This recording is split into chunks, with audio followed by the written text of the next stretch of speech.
As they approach the target area, the weapon is checked for the last time. At 9:11, 31,000 feet over Hiroshima, the Enola Gay begins the bomb run.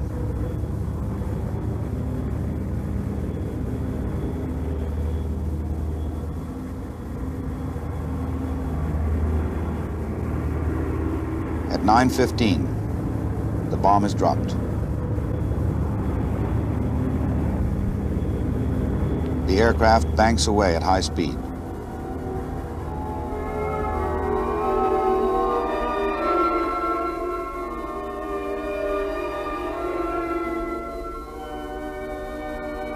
Just 50 seconds later, 15 miles from ground zero, the Enola Gay is rocked by the blast.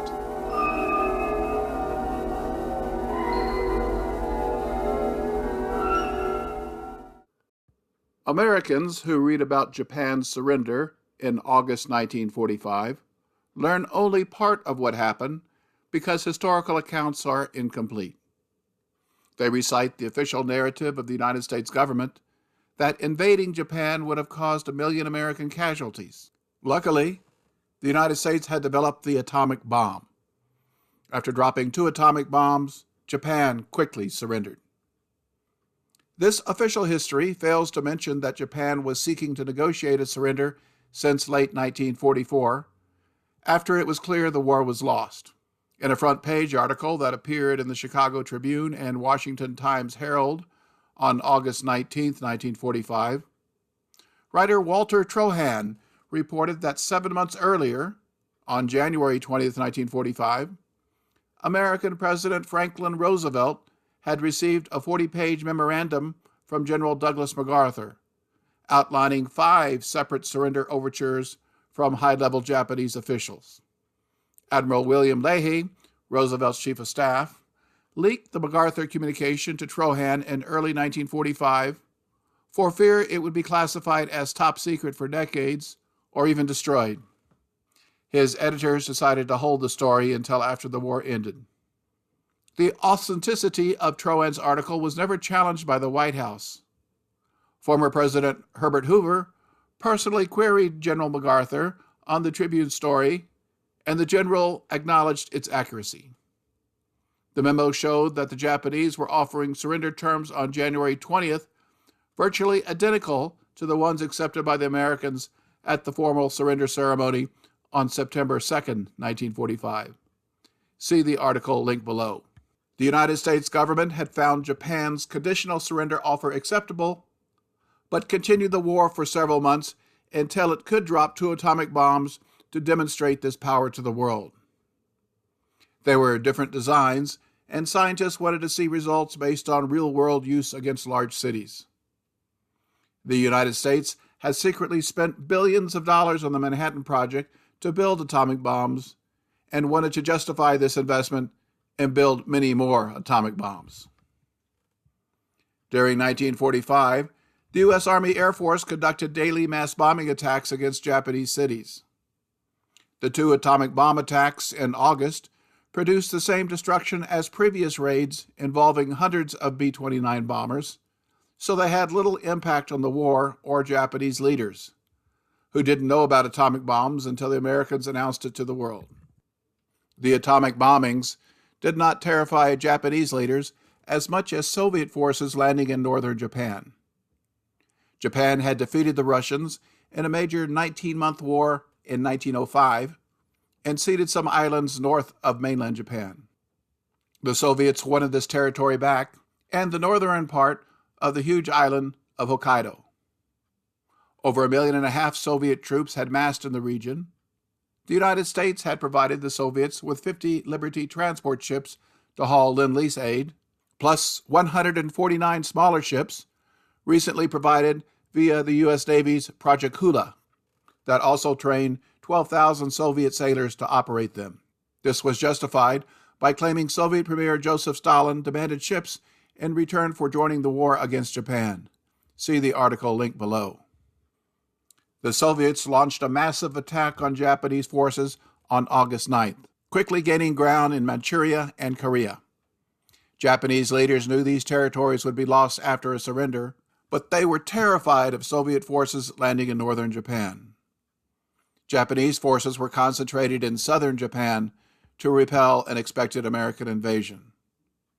Soviet forces quickly overran Japan's southern Sakhalin Island, and ships appeared for amphibious landings to seize the Kuril Islands. On August 10th, Japan sent out diplomatic cables that it accepted the Potsdam Declaration and agreed to surrender Japanese military forces. It noted that Japan expected its government would remain intact, ruled by the emperor. The Potsdam Declaration didn't demand the removal of the emperor and his government. On August 12th, American President Truman formally accepted Japan's offer, but lied to the public by saying it was an unconditional surrender. I have received this afternoon a message from the Japanese government in reply to the message forwarded to that government by the Secretary of State on August 11th. I deem this reply a full acceptance of the Potsdam Declaration, which specifies the unconditional surrender of Japan. In the reply, there is no qualification. Arrangements are now being made for the formal signing of the surrender terms at the earliest possible moment. General Douglas MacArthur has been appointed the Supreme Allied Commander to receive the Japanese surrender. Great Britain, Russia, and China will be represented by high-ranking officers. Meantime, the Allied armed forces have been ordered to suspend offensive action. The proclamation of VJ Day must await upon the formal signing of the surrender terms by Japan. Leaflets announcing the surrender of Japan had been prepared weeks in advance, and the daily B-29 bomber missions to Japan continued, but dropped leaflets rather than bombs. The war seemed over. Yet the Americans awaited the emperor's acceptance of Truman's minor clarifications. On August 13th, someone decided to resume B-29 bombings. The 58th, 73rd, and 313th Wings of the U.S. Army Air Force on Guam were placed on standby to strike targets the next day. 729 B-29s were loaded with bombs and departed at 5 a.m. on August 14th, despite a radio broadcast from the Japanese news agency to stand by for a message from the emperor. This surrender broadcast occurred 2 hours before the B-29s reached their targets and was heard by the air crews. They expected their mission would be recalled, but heard nothing. Targets for the assault included war industries and an oil refinery at Akita.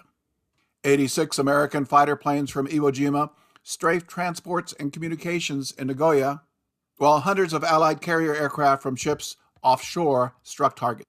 The city of Kumagaya was bombed by 89 B-29, 5 days after Nagasaki was hit by the second atomic bomb. The resultant firestorm damaged 74% of the city and destroyed 40% of its buildings. Casualties included 266 civilian deaths and over 3,000 injured, or approximately 28% of the city's population. No military resistance was encountered, and no B-29s were lost. These inexplicable bombings were kept quiet until 2003, when a B-29 crewman wrote a book called The Last Mission. A detailed summary is linked below that includes a link to an official August 15, 1945 AP news story about the bombings. Slaughtering a few thousand more Japanese after a 4-day peace pause was unnecessary and cruel. The reason for this final attack was never explained, nor who ordered it. Generals later told the press that although they heard Japan's surrender broadcast, they had not received orders from higher levels to abort these bombings. The war officially ended on August 14th, pending a formal signing event. Heavy fighting continued in the north with invading Soviet forces. On August 17th, Soviet bombs fell on Japan as a large Soviet force began an amphibious invasion of the Kuril Islands. The Japanese defenders were surprised, but fought hard and bloodied the Soviet invaders. On August 23rd, Japanese generals in the Kurils agreed to surrender as Soviet forces made successive amphibious landings to secure the southern Kuril Islands by September 1st. Delaying the end of the war to demonstrate 2 atomic bombs was immoral and counterproductive. This resulted in the deaths of hundreds of thousands more Japanese and Americans. It allowed the Soviets to enter the war and capture northern China and northern Korea.